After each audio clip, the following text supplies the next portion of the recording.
They decided they needed mats and such as moving over fast. And so here I am, beginning driver, not experiencing anything like this, right? My whole family started screaming, panic, right? It's like, oh no. And I was just calm late using the SUV. Oh, and I should mention it. So there's, the lane that they were in, the lane that I was in, that they were trying to take, and they're railing in a cliff. Yeah, for my lane in front of them. And so this keeps moving over, and I'm like, about to get pushed off a cliff. And using maybe the footage that we had between the lane and the grid, lots of braking, I was able to kind of, since it was like the one moves over, then the next moves over, then the next moves over, then the next moves over, and that allowed me to kind of brake, you know, that straight. It got like within basically multiple cars, just never actually touching that. Close and a little bit close, but we got through that without a scratch. And then they had that little so that was the earlier one. And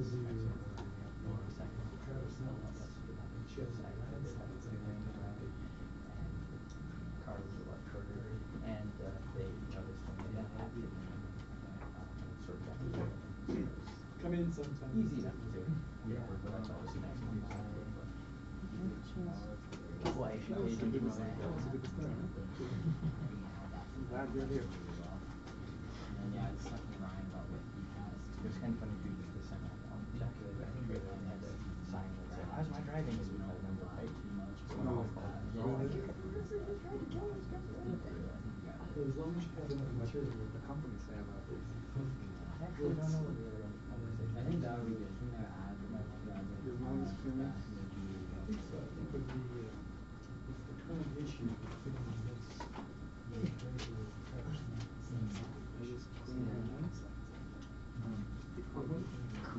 Did you find any hidden treasures?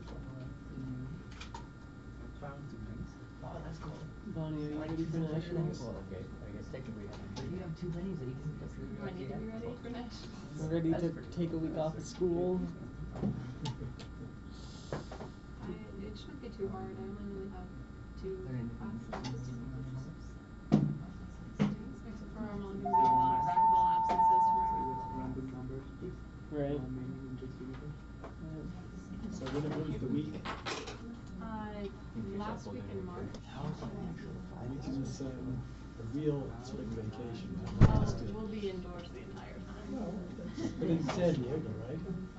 Kelly, it's outside course. Kelly's like 15 minutes from the city. It's right next to Anaheim. Great. Like I say, it's a real spring vacation. Yeah. You're not going to be indoors the whole You're time. taking the whole week for one day. Who's that? No, it's a week long. She's on the record. Yeah. Bonnie and Spencer and I are all going. Yeah. It's like the national college championships. At least it'll be warm there. Yeah. Unlike here. Yeah. How many universities are on participating? I have no idea. I've never been before. Last year, I think there was somewhere between 40 and 50 schools. So, quite a bit. Some, yeah, a lot of schools don't have 6 guys and 6 girls. There's just a few. How many matches do you have in a day, Jeff? Well, everybody plays doubles and singles. So, they do try to spread it out, because the tournament starts Wednesday, so Wednesday, Thursday, Friday, and Saturday. So, 2 matches a day-ish, and then you know, watch everybody else. So it's a whole day at the course, playing and then watching, and we'll go out to dinner afterwards. It's a good time. It's a good time, buddy. So, don't feel guilty about it, just have fun. Actually, I talked to Barry about it, and he's going to be gone that week as well for some conference. Really? Yeah. That's awesome. So Okay, I'm in let's 2 get of his started. classes, so that's really nice. Now, since today's topic is a little more spiritual, we've got 2 apostles here. So let's have an opening prayer. Right? So, Brett? I'll go ahead and say it. Dear Heavenly Father, we're thankful for this day and for the opportunity to come together and to study here at this university and to learn about the geology of Italy. we thank for all of your blessings and for us for today. And we ask you to please bless us or we have us work with us always. And we love you in our Jesus' name. We ask that in Jesus Christ. Amen. So, ask questions. And if you don't, I think I'm going to ask questions on every slide. And I'll take turns. I expect to hear from each of you. So let's see if we can do this. So, so who do you think these three people are? Is one of them James E. Talmage? Which one? It's the middle one. Yeah, he's in the middle. The short guy in the middle. He's short, looks like he's a short geologist. How come this is not, it's not lazy? Does it need a battery maybe? Probably does. Probably a small. But this is James E. Talmage right here. And there we go. And so who do you think Reed Smoot is? You know, we're talking about Reed Smoot and James Talmage, friends for life. These guys, you notice how these guys look almost identical? They do look very similar. Oh, yeah? Yeah, and the reverse side of this picture, which is over in the BYU archives, says this is Reed Smoot, James Talmage. This is Elder Reed Smoot, President James Talmage. And who do you think this is? Abraham Smith. Good guess, but it's not him, not Daddy Smoot. It's Samuel King.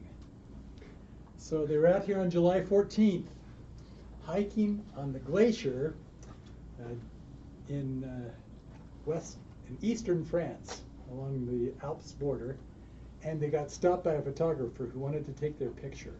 So they posed in a very artistic pose. You notice they've got their trekking poles. Just one. Just one. Well, back in those days, they hadn't discovered the beauties of trekking poles. But now, you know, you're just not cool walking around with one trekking pole. Why do you have powder horns? So what do you think's in the powder horns? Samples? No. Water? Water. Water, yeah. You can see you can Oh. drink out of it. Oh, yeah. Put the cap on them, you drink it. Back in the old days, before water bottles were invented, you know, no polyethylene was present. And this little guy was probably going to save you if you fell in a crevasse or something like that. Did you ever do field work in a three-piece suit? That's the question. So the question was, so who are they? And yeah, you can see a little bit better who they are. Reed Smoot. We'll get to the question about the three-piece suit. Started high school in 1876. When did BYU start? You know? 1875, the year before. Carl G. Mazer arrived in 1876, and he took charge of the school, and Reed Smoot was the very first student to enroll with Carl G. Mazer. He was 14, but they were basically teaching high school back in those days. So that's kind of notable. And James Talmage started at BYA, Brigham Young Academy, in 1877, the following year when his family moved from England, and Carl Mazer had reduced hooliganism and established some order at the school. Now, I've seen a picture of the school in 1876, and it's scary. They do look like hooligans. I mean, I would not want to publish that picture in any way, shape, or form, because they just look like, you know, kids that had been drug off the street, and they look like a sorry lot. But Carl G. Mazer had whipped them into shape in 1 year. And then James Talmage started, but no one was smarter than James Talmage. Why do you think you can say such a thing? Well, he's going to be a geologist, right? So obviously he's the smartest of the lot. Absolutely. That's the main reason. He's a future geologist, obviously the smartest one. And there were probably only like 30 people at the time at the school. I think they had like 105 in every grade. And, you know, it was something in that order, but you know, in any one grade, it was probably small. You know that I went to school at Brigham Young Academy, and we had about 60 people in a class. But then in 1968, they abolished the academy. They said BYU cannot afford to run an academy and a university. We're getting rid of the academy instead, and so it ended our high school. So, and then Elder Samuel King is with them. So, on July 14th, as part of a 2-month-long field trip, wouldn't that be great? To be Reed Smoot and James Talmadge on a 2-month field trip? Holy cow! Who was paid for this thing? I don't know. But President James Talmadge and Elder Reed Smoot were together for 2 months, and they loved it. They had a fabulous time, and he probably filled in 2 or 3 pages every day of their adventures. And we don't have time to go through it all. We'll go through a few pages that are most pertinent to what we're doing. And so they visited the Mur de Glace Glacier in the French Alps and had their portraits taken in this grand situation. That's what Talmadge records in his diary. Had their portraits taken in this grand situation. It was an amazing place, and they were so proud of it. As a matter of fact, well, we'll get to that on the next slide. But backing up, Reed had graduated from the academy courses in 1879, and then served a mission, was heavily involved in the church from then on, and became an apostle in 1900. He was pretty young when he became an apostle. And so look at their cool equipment. Yeah, you can try that. I don't know if it's even turned on or if those batteries will even work. Let's see if it may not be turned on, and then it can probably do that.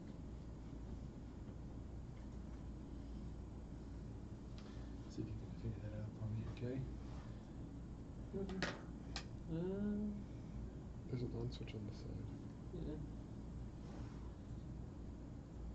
Nope. There it is. Hey, there we go. The little red line. It's a mighty small dot. But anyway, so the question is, 3-piece suits, they're on the glacier, were they overdressed, is the question. Okay, no, everybody dressed up for field work, of course. They were geologists, and they were doing field work, you know, with women, with bonnets and dresses, very fashionable. And the men had 3-piece suits. It was just the thing to do back in those days. And they were on this glacier. Well, this is a picture taken in 1870, probably 15, 20 years before they got there. But still, it was just the thing to do. Explore glaciers, cut caves through the glaciers, you know, scramble up on ladders across them, have steps cut in the glaciers. Wouldn't that be a great, glorious, fun thing to do those days? And you can see this is, what does that say there? Grotte de Mont Blanc. Grotte de Mont Cave Blanc of Mont Blanc. Cave. And it says price. Price? Like they're charging. Oh, they're charging so many francs. One franc. Franc. 1 franc to go in. So this is just at the foot of Mont Blanc. And it's quite a hike up to the top of Mont Blanc. Yes? So why they were doing caves on the ice? Because they could. Okay, that's the one guy right now. Yes? Do you think the glacier at that location is still there, or do you think No, it's basically gone. it's basically gone? I was going to show you before and after, and the hotel is still there, but the glacier's gone. It's just sitting there above this chasm that you look down into, but the glacier's basically gone. So there's Mont Blanc, and the glacier they hiked over.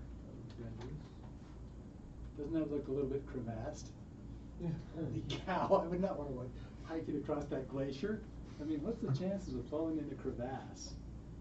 That's good, they're pools, right, so they can stab the ground in front of them and see if it breaks through or not, right? Pretty good. Well, apparently they didn't fall through. But they were good geologists. As a good geologist, having this opportunity to hike out on the glacier, what time would you get up? Group arose early at 4:30 a.m. This was before daylight savings time. This was pretty early. And James Talmage records in his diary, Brother Smoot was feeling very ill, however, so the departure was postponed. By his request, Elder King and myself administered to him, and by 8 a.m. expressed himself much relieved. So we gave him the blessing. He felt much better. He was very ill. It's probably just because they woke up at 4:30. Probably. No, they were tough guys. And they stayed that night. They were traveling to this location, and they stayed that night in the Hotel de la Mer de Glace. How do you say that, Bonnie? Hotel de la Mer de Glace. That day, Talmage reports in his journal and called for, this is it, the quote, and called for lemonade. The good lady in attendance brought such, and with it a bottle of brandy, and she appeared awe-stricken at our handing the latter back unused. It has caused wonder wherever we have gone that we men, as we seem to think ourselves, should never order spirits with one soda water or wine at table d'hotel, and always take a non-smoking compartment in the train. Yes, they were men, but these were exceptional men.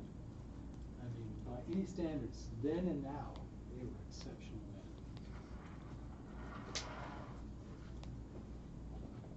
Any other questions on this one? I think it looks pretty scary to cross. But they got up the next day about the same hour, and here's the hotel they stayed in, and here's the glacier. They're going to cross that thing up at the top, and how they hike on either side, I have no idea. But there's two glaciers that merge here, and the Bossons is a little farther up. So for their lunch, Talmage records, here we had a good meal and many amusing experiences. Brother King undertook to order some strawberries and cream. Scarcely made himself understood, brought him potatoes and sausage instead. Tried again and got Limburger cheese of the richest kind. What do you think he means by that? It smells strong. The stinkiest kind. So this is kind of a bit of humor, apostle-esque humor. In the afternoon, they almost made it.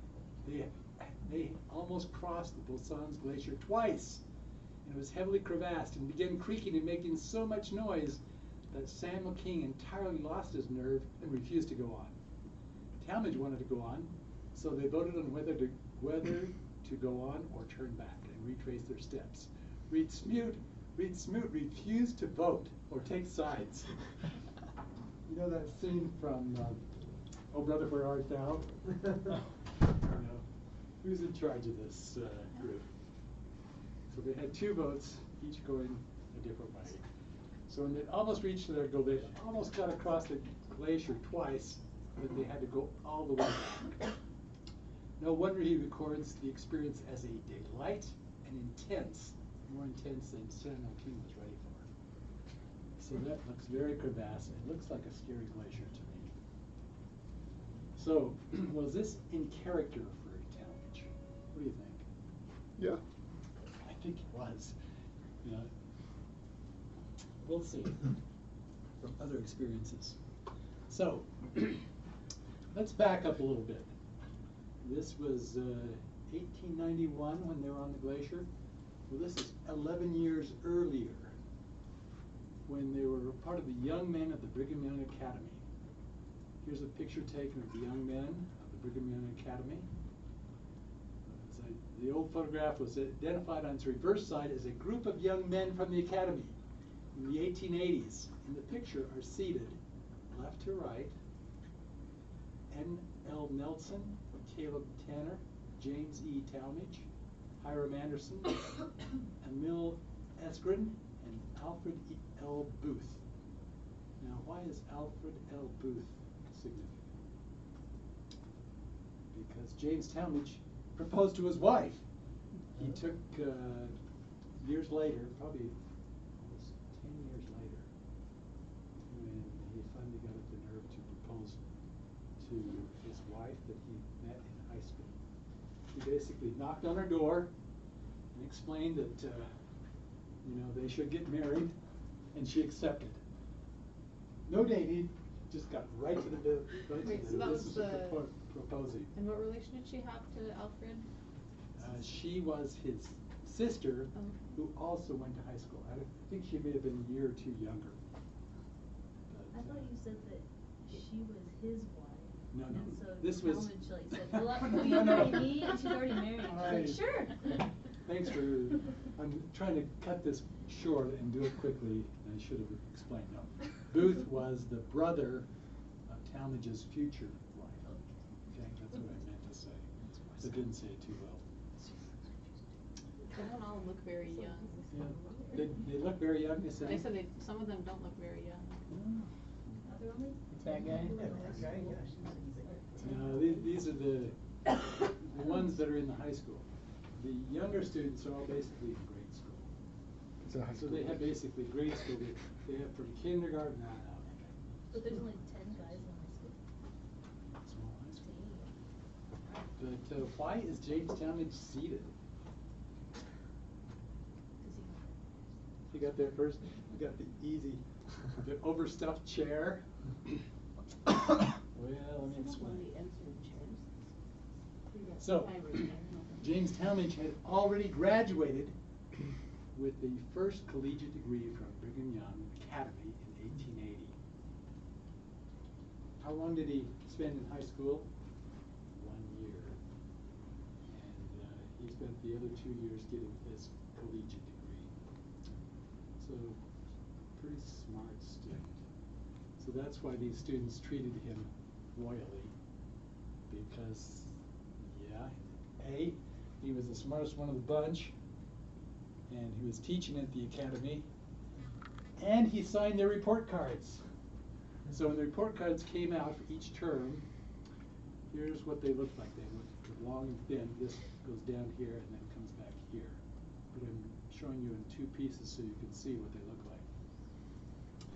So they're graded on punctuality, order, conduct, theology, reading, orthography, grammar, arithmetic, geography, penmanship, history. What's that? Rhetoric, you think? Physiology, music, normal, and bookkeeping. And at the end it says Carl G. Mazer by James E. Talmadge. So he was the principal of the school, but he had basically turned over the school to James Talmadge at this point, because he was the only collegiate degree recipient, and he was the smartest one of the bunch. So he was the instructor in charge. So this is the report card of Daniel Harrington from the normal department. What does normal mean? What does that mean? Normal department. It's like general studies kind of. Keep going. Standardized? Standardized, you're kind of getting Is it close. something to do with science? Because there's not really any other sciences on there. Yeah, up here it's normal. It means they're basically preparing them to be teachers. And Talmadge had taken this course in 1978, and in 1979 he was grading all the other students in this course. How can he learn it so well that he could graduate with a collegiate degree and be capable of teaching the course? Well, we shall see. So what was a normal department, and why was James in charge? That's the question. And you can see what it says here in detail. There were 50 sessions worth 10 points each for a perfect score of 500. In arithmetic, Harrington achieved 450 plus 500 in 50 sessions. Blah blah blah. So you can see his scoring. Well, in 1878, during Talmadge's second year, a normal department was created, aimed at preparing teachers, and James enrolled at age 15. He was a very attentive student, and afterward compiled his lecture notes into 115 pages of well-organized notes, with a meticulously laid out color frontispiece. So he did this as a 15-year-old. Oh, holy cow. What sort of 15-year-old prepares 115 pages of notes taken from a class with a cover like that? Kind of scary, isn't it? Yes. Kind of an overachiever. He definitely was an overachiever. Okay, his success at the academy demonstrates by the results of his final exam. So he was examined by the board of trustees. They would come down and give the exams. The examination of the normal graduates, Brigham Young Academy, June 20th, 1879, he passed the examiner inspection with 99%. And I've read his notes. They are awesome. As a matter of fact, he lays out on page 2, 3, or 4, at the beginning of the lecture, what Carl G. Maser was declaring as the mission of this academy, which was be therefore perfect, even as your Father in heaven is perfect. And it's basically the same mission we have today, which is assist the individual in the quest for perfection in eternal life. And James Talmage wrote that on page 3 or 4 because Carl G. Maser said it on the first few days of class. And then guess who his student was? Well, I'll tell you this at the very end. So remind me to tell you who James Talmage's trusted mentee was years later. So wouldn't you hate to compete with James Talmage? Wasn't he just such an overachiever? It's kind of scary, as I said. So remember at age 12 in England, he had already been declared an Oxford Diocese Scholar. For the entire area that brought students to Oxford, James was declared a scholar at age 12. Kind of an honorary degree. In 1882, he was given a leave of absence from teaching at BYA to obtain a normal bachelor's degree at Lehigh University. Lehigh University is kind of the engineering school. He did all of the coursework at Lehigh. It normally goes for 4 years. He took all the classes, took all the exams, and passed all the work in 1 year. Yes. And then, not to be undone, he did an additional 1 year to complete all the exams for Johns Hopkins graduate degree. They didn't give him a degree until 3 or 4 years later, after he'd run 3 or 4 medals from across the earth. He was a member of every honorary society on earth that he chose to join. But none of this was his greatest achievement. So what do you think was? I mean, he could do anything. What do you think his greatest achievement was? His family. His 8 kids? Yeah. Yes, that's probably it. Running Jesus the Christ. Yes, I think he loves Jesus the Christ. You know, I've got my scriptures in there that the church has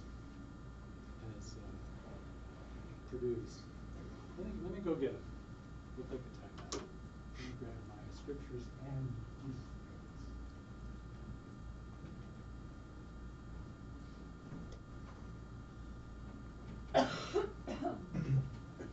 While Jeff's going to get his scriptures, let me just tell you, I posted the final balance for your field trip, and it should show on March 1st.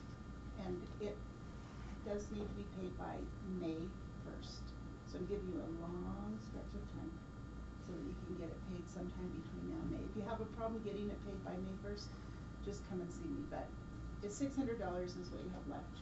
So this way you can pay a little bit at a time and just keep paying on it if you want to, or you can pay it all at once. So, okay? it'll show up tomorrow? It should show up tomorrow. It may be the next day. Sometimes it takes me a day. So here are the Italian leather-bound scriptures the church gave us each Christmas. First they gave us the triple, then the Bible, and then Jesus the Christ in successive years. So why would they make these 3 comparable? So what special place does Jesus the Christ hold? Does anyone know how it was produced? Yes, well, before that, James Talmage was president of the University of Utah. As a matter of fact, the church had endowed his position. They had donated $60,000 to the University of Utah to endow his professorship of geology and mineralogy and make him president. And you know why they did this? How much is $60,000 back in those days? Enormous sum. Why would they do that? I mean, money was hard to come by. The reason they were doing it is they were combining 2 or 3 universities because they figured, we can't afford to have a University of Deseret, LDS University, and the University of Utah. We've got to combine and save money. But then they gave $60,000 to the University of Utah. Have you heard why they did this?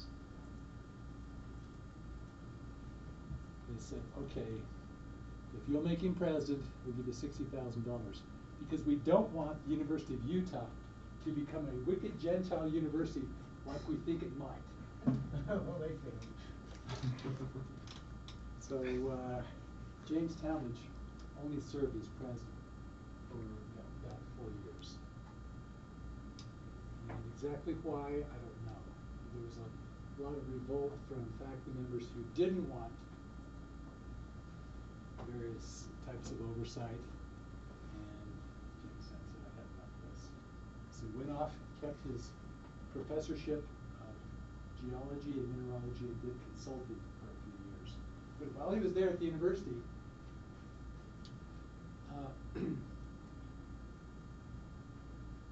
the first presidency of the Quorum of the 12 said, okay, you're teaching Sunday school, you're giving these marvelous lectures. Could you actually take these lectures and compile them into a book? He said, yes. So he started writing Jesus the Christ. And after he completed each 2 chapters, how would it get approved? Since the first, yes. So they had the 12 and the first presidency meet together in a room, and James Talmage read them, the chapters, at a time. They would comment, he would read them.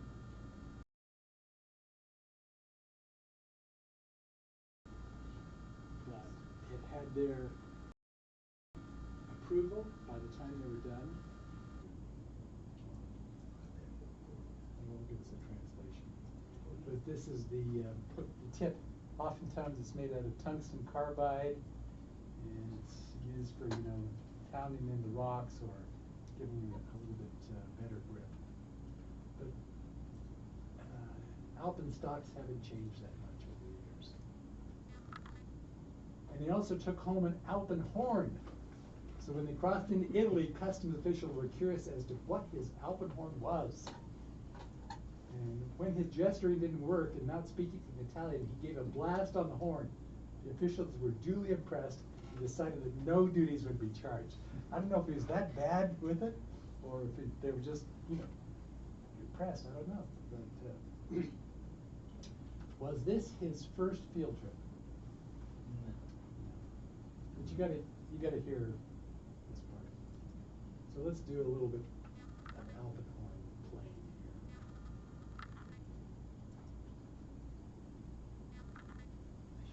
How do we get sound?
Falls Ihnen einer dieser Albraumbläser bekannt vorkommt, liebe Zuschauer, dann liegen Sie goldrichtig.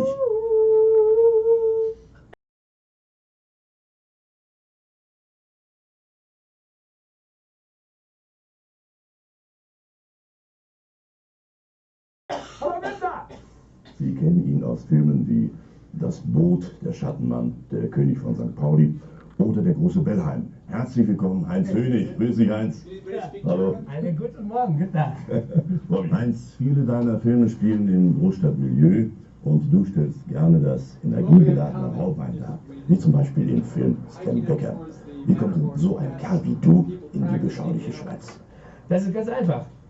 Meine Frau ist Schweizerin, sie ist in Luzern geboren. Und Paula kam damals in Berlin auf die Welt und als Vater, als angehender Vater hört man andere neue Statistiken, zum Beispiel dann den Smog. Und da habe ich gesagt, Kleine, wir packen unsere Sachen in VW-Bus und ab in die Schweiz. Wie bist du auf die Idee gekommen, Alphorn zu blasen? Alphorn. Alphorn. Erstmal zum Alphorn. Alphorn ist nicht nur eine reine Schweizer Sache oder österreichische Sache oder Berliner Sache, sondern es ist ein Kommunikationsmittel. Aus Tibet.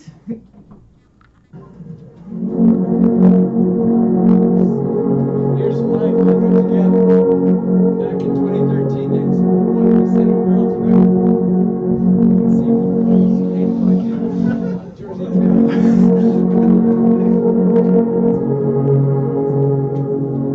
I'm putting that hard. See that train right down there? I'm going to jump on the train. It's the Orca Run. And that's one of the probably the second station where you get off and hike down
we actually had an Alpine horn as part of it, as well as the Italian flag stuff that they were doing. That's fun. I wanted to play just a segment or two of some yodeling. Yay! Yes. I used to have a friend that yodels as we see she would come to the class and that's when weird. Say she refused? I think she actually graduated. I need to like text her and see. So she's on.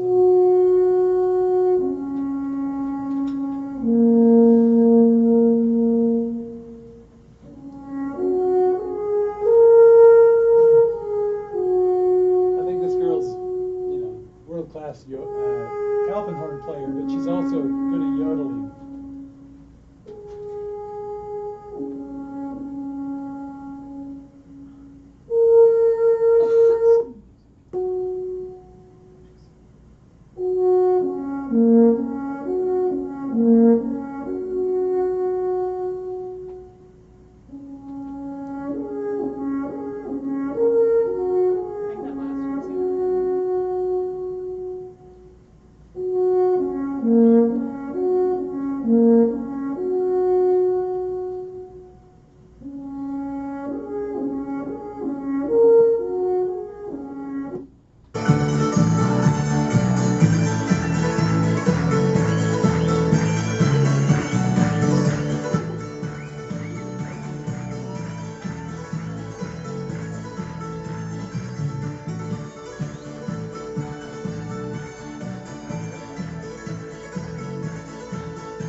things must come to an end. So, but it was pretty good.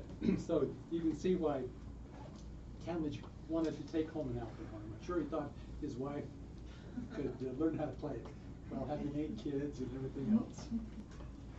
And speaking of his intense, I've got a great Talmadge story. I think I've told some of you this before. Well, he was university president at the University of Utah. He was living a few blocks away, and he could ride his bike to work. This was shortly after bikes really became a thing. And from where he lived to the university, he would have to cross this deep ravine. And there was only a 2x6 across the ravine. And so I thought, you know, I can probably ride my bike, cross this 2x6 safely, and get to the other side. So do you think he was able to pull that off with the first time? No. So he drove halfway out there, lost control, into the ravine. So he just didn't, you know, take defeat lying down. He got back up and said, I'm going to do it. And he did it again and again and again until he was a bloody mess. His bike was mangled, and he walked into the office of the president, just a mess of blood and bruises and mud. But he did it. So he is kind of a determined character. So anyway, no, this wasn't his first field trip. So does anybody else know what other field trips he went on? So this is the famous Grand Canyon field trip. When he was a young instructor in charge, he graduated, but he was in charge of the other students. And it wasn't just him and 3 students, it was him and 5 students. The student said, Dr. Talmadge, you promised this, and we'd take such field trip. He said, oh, okay. He said, yes, I did promise, but I don't have time for this. But he decided to go on a field trip for a month down to Grand Canyon. And they left from Provo on these horses. And you can see how they're posing with all their great field gear. He's got his pith helmet and his field glasses and his gloves. And they've got their trusty mule, Pepe. And they discovered within a mile that that's not how you pack a mule in order to have stuff stay on. And they said they had to repack it several times until they figured out how you actually pack a mule. And James had actually purchased this beautiful horse to take to the Grand Canyon. But after 2 days, he realized, no, this horse is not going to make it. It's just a city horse, can't be ridden day in and day out. He had to sell it after 2 or 3 days and buy a horse that was actually going to make it to the bottom of the Grand Canyon back. And then Talmadge almost died on the field trip. They went all the way to the bottom. And how good do you think the trail was from the top of the rim, the North Rim, down to the bottom to the river? It's not good now. It was even worse then. I mean, they were taking their lives in their hands, just attempting it. They had to find some people that lived in southern Utah that knew how to get down there. But it was a dicey adventure. Once they got to the bottom, they found some wrecked boats from the King expedition that had explored the Grand Canyon just a few years earlier. And so they were some of the first people down there just shortly after the King expedition. But anyway,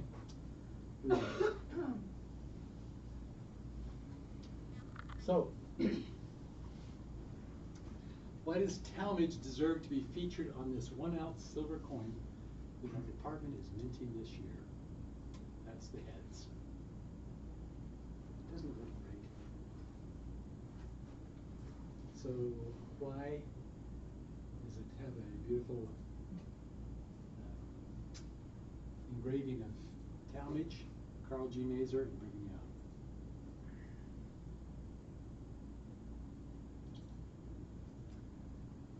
No thoughts?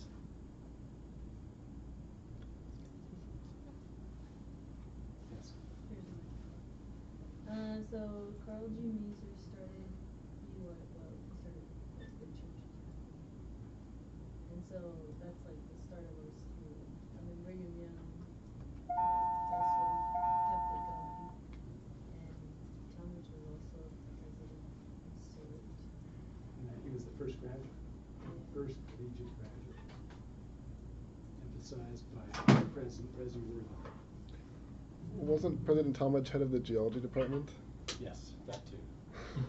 But he stayed around at the school so very long, because basically as soon as he graduated, they sent him off to Lehigh University to get additional training, Johns Hopkins to get additional training, and he just didn't spend much time really with the geology department.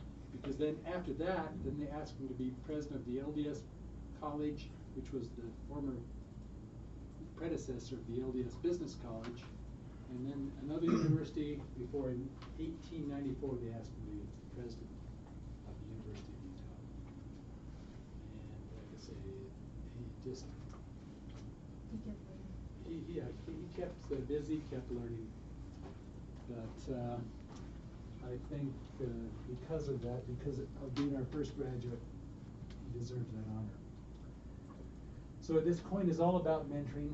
Why is mentoring so crucial to who we become and what we accomplish? I think Carl G. Mazer really had a hand in mentoring James Talmadge. Absolutely. As a matter of fact, even though this is Talmadge and his mentor, Professor Mazer, he would, after the Grand Canyon trip, he came back over and stayed with Mazer for a few nights, and it was not uncommon for him to visit and stay with Professor Mazer. So they were good friends. In fact, he left the school, left the academy in Talmadge's hands when he couldn't be there, and he was passing out grades to everybody. That shows a lot of trust. And the 115 pages of well-organized notes is a masterpiece. I mean, that's, and then in 1898, Carl G. Mazer wrote a book on Hearth and Fireside, which is basically the book on how to train teachers, the course that he had given to James Talmadge back in 1878. And I compared James Talmadge's 115 pages of notes and Carl G. Mazer's book, published in 1898. They're very similar. So it's amazing how that student could take such accurate, good notes and be ready to teach the class the next semester, the next year. That is a remarkable student.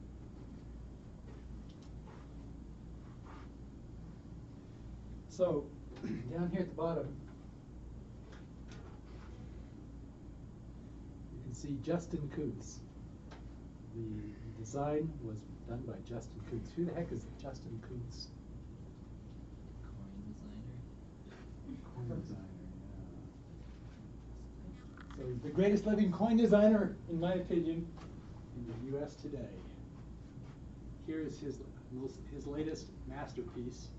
It was just unveiled a short while ago.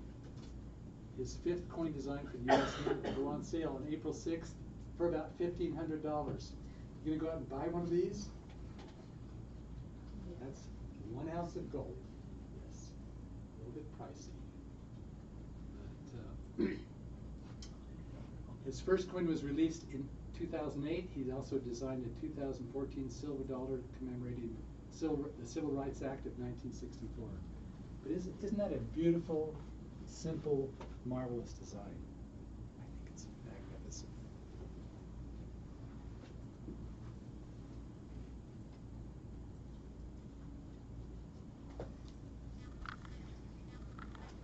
As a child, I would look at coins. I would always look at the images on them and kind of wonder how that small piece of art got on such a small piece of metal. So far, U.S. Mint has produced 4 different coins with my designs on them. So this coin, the 2015 American Liberty, is the latest. The task that we were given by the Mint was to portray liberty in a modern way, in a new way.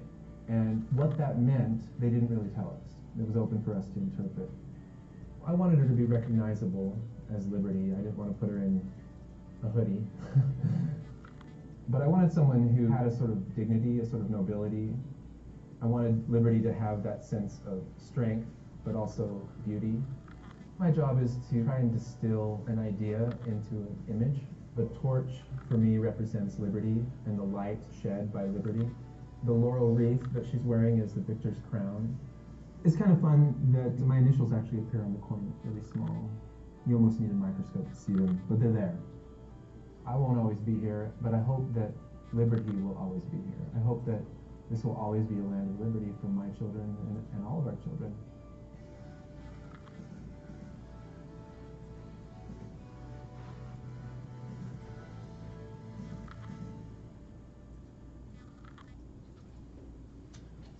So you can see the designs he did for the other coins, and I think the design he did for our coin is better than any of them.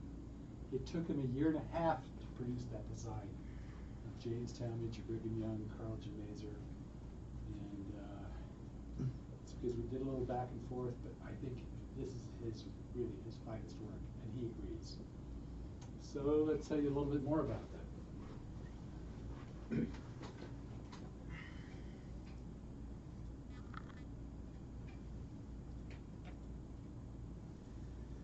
So here's the tail side.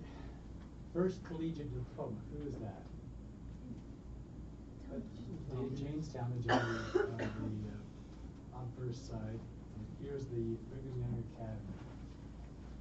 And so why is White Mountain so prominently featured on this side of the coin?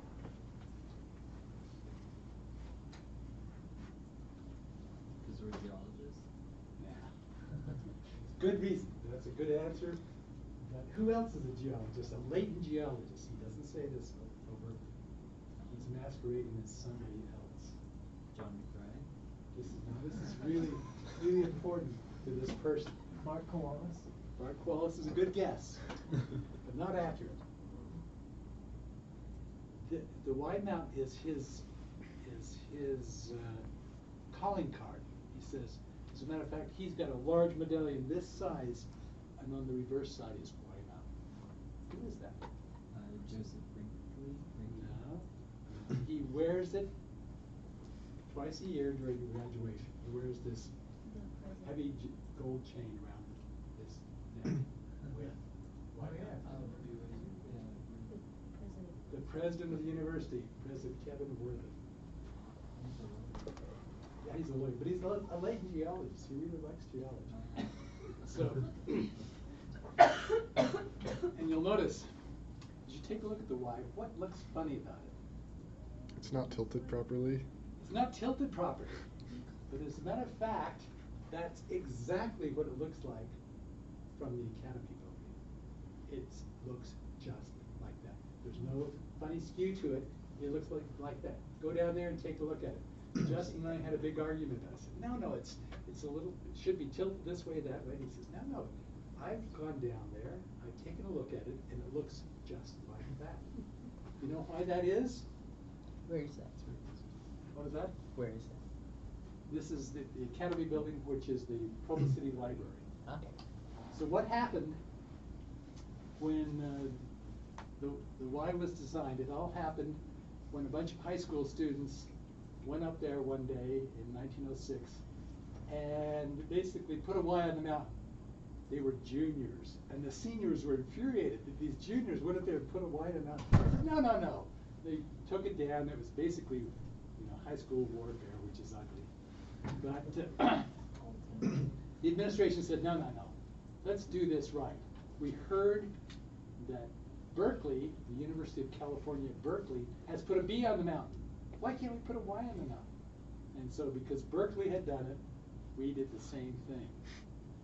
But they had their expert surveyor, who they employed for 1 year, Edwin Partridge, who looked out his window from the academy and sighted up there on his telescope, and then had his 3 trusted mentored students, mentees, go up there, hike up to the mountain, drive stakes in. He said, now little bit to the left, a little bit to the right. You know, it signals us exactly where to put the Y on Y Mountain.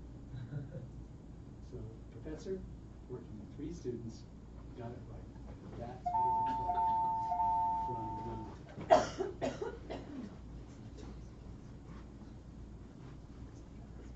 From that vantage point, I was debating whether to go to. So, here's the first Y day back in 1906. So here are the people up there with whitewash. They've scraped off the bushes and trees. They've got the pegs that show where the Y is going. And what are they looking towards? What are they looking out towards? Out over the valley. They're thinking, okay, how does the Y go now? Well, Partridge is basically saying, no, a little bit to the left, a little bit to the right, to make it perfect.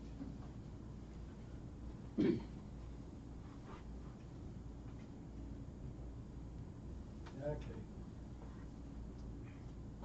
Now, I said Justin is the best designer in the world. Here's another reason why. Yeah, you can all recognize him. Here are the stories that have been done recently in USA Today, New York Times, ABC News, and others relative to his coin work. And I want to show you one more YouTube video, just because it's so good.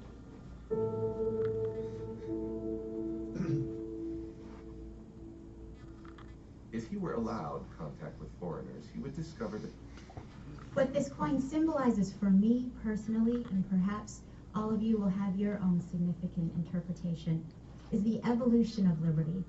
Liberty is a representation of how anything is possible. Lady Liberty, as depicted in coinage throughout the years, is modeled after our society's continued evolution. As we as a nation continue to evolve, so does liberty's representation. It reflects our nation's earliest days, still struggling to bring people and perspectives together while holding steadfast to our founding principles of freedom and independence. This is a history that began in the early 1770s with Jefferson, Washington, and Hamilton, recognizing the need for a unified national currency. Artist Justin Koons observed that the introduction of this image provides the opportunity to explore the rich heritage of our nation. The crown of stars borrows from the Statue of Freedom on top of the U.S. Capitol and represents the traditional hopeful ideals of liberty, while offering a hint of the possibilities that the future may hold.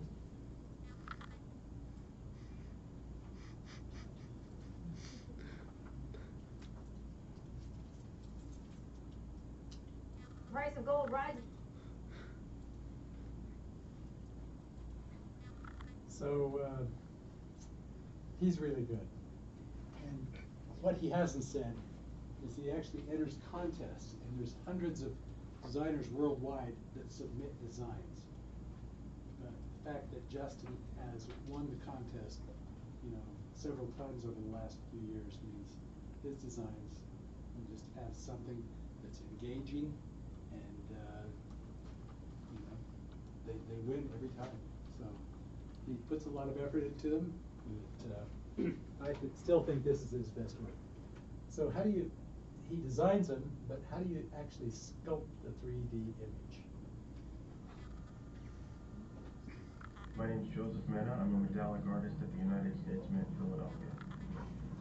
Typically, the way the design process will start is we will begin a drawing in a two-dimensional stage, and we draw it right here in software in Photoshop on this graphics tablet. It's called it's produced by a company called Wacom. It's a two-dimensional monitor, but it actually, just like an iPad, you can draw right on the screen and interactively work on your drawing. We'll take that two-dimensional drawing into this three-dimensional sculpting software. This one is called Freeform. And as you see, I have the two-dimensional drawing imported to my sculpting software on a three-dimensional plane, and through that I will sculpt my actual model using the drawing itself as a guide. And not only can I sculpt and carve this as if it was actually a piece of clay, or if it was made out of plaster. This device provides me with force feedback like a video game controller. So wherever I touch on the screen, I can actually feel it through the device in my hand. So it's a very intuitive approach to sculpture. That's a haptic device? Yes, this device is called a Phantom arm, a Phantom desktop rather, and everything that we use is commercially available. It's all the different software that we use in tandem with one another is what we consider proprietary.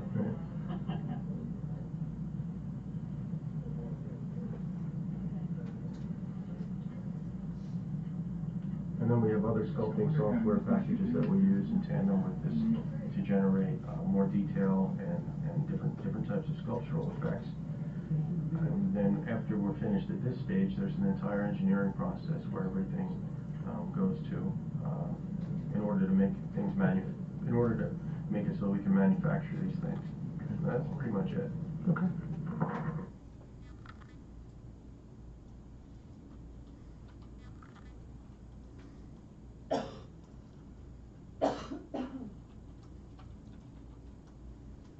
So do you want to see just a minute or two about producing the dies?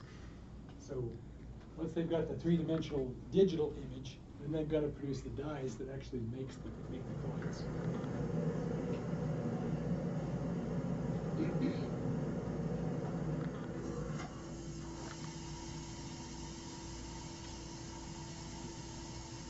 So this is a type of alloy that can be used to strike probably 100,000 coins. So it's pretty tough stuff to last that long. So that's what they do for all coins, including our coin later this year, which is going to be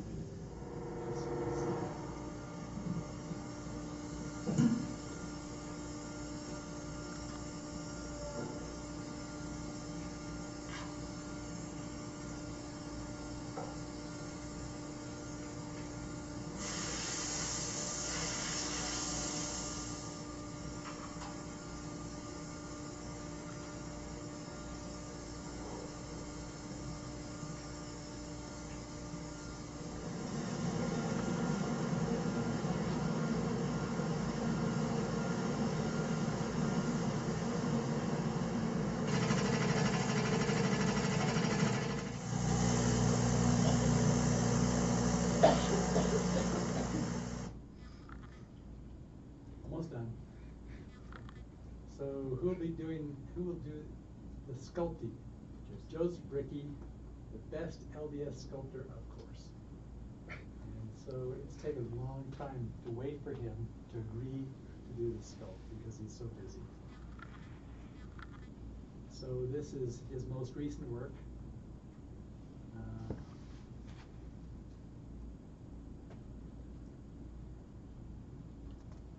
This is it in bronze.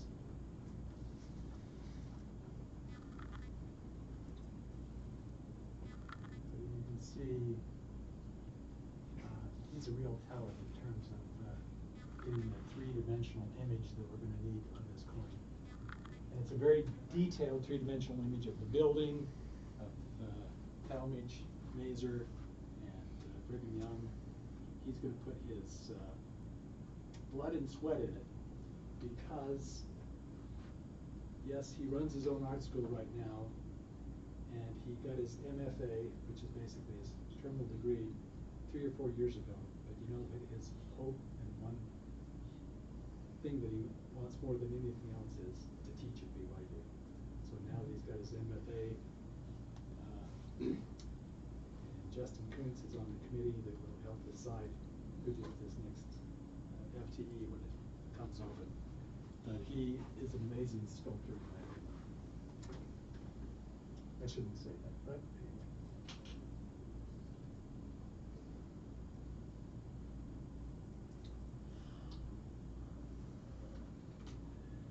So here they are first Y Day in 1906.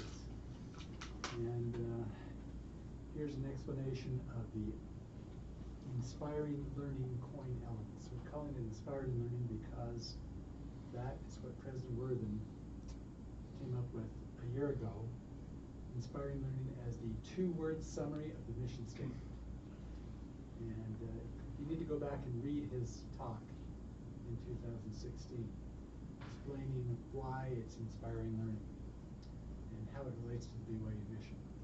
And you could read these details that we're going to be putting out with the coin. And each of you will have the opportunity to buy one of these coins.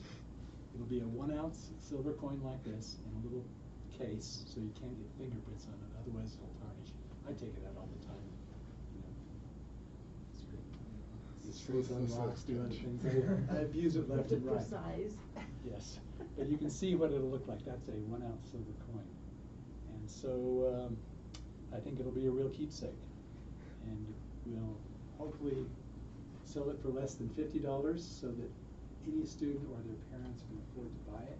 And 25 of the dollars will go into the James E. Talmadge Endowment, so that in the future, students like you will never have to pay more than $1,000 to go on these field trips. We can go any place in the world because we'll have a hefty endowment that Hamlin started 20 years ago when Chris and I took the first field trip. She had the crazy idea, and I was crazy enough to go along with it. We were supposed to go to Mount St. Helens that year, and Mount St. Helens started shaking and was active, and they said, no, you can't come up to Mount St. Helens this year. So, crap. Chris, what are we going to do? And she says, well, you know, maybe we can go to Hawaii. I can get tickets cheap enough that we can go to Hawaii. I said, that's a great idea. So 20 years ago, she and I came up with the idea, we just need to finish the endowment to allow students to not have to pay more than $1,000. That's the plan. Any questions? Anything you want to add, Chris? No. I'm excited. I can't wait to see this coin. We've been waiting a long time. Yeah, we've been waiting a long time, but I think it's worth the wait. Justin and Joseph are the very best people to pull this design and sculpt out. We'll see how they do. The detail, even just on that building, I mean, the roof and the bricks, and he spent so much time. Amazing. And then Joseph is going to have to go produce that detail and bring it out so that you can actually see it on a 1 ounce silver coin. We're also going to produce a 3-inch bronze medallion, so it can be bigger, so you can actually see the work a little bit better. Anyway, we'll see you next time.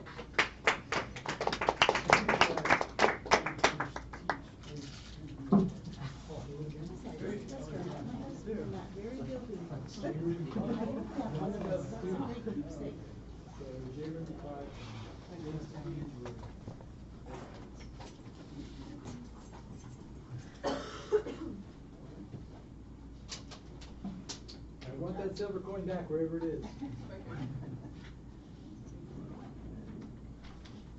Oh, yeah. These are simple designs. Hey, Jeff. Yes. Will you drop that by Jed's office for my whatever? Because he might come in, but he doesn't. It's a turtle. I guess mine wanted since like 6th grade. Oh, yeah. Mine getting the athletic so I can't find one. I went like where did you go? Yeah, Johnny Whitso, yeah. It's an important person, to say the least. All right. So how do you qualify to have that? I don't know, somehow I should make it in however. It's in old German, so that makes it difficult to read.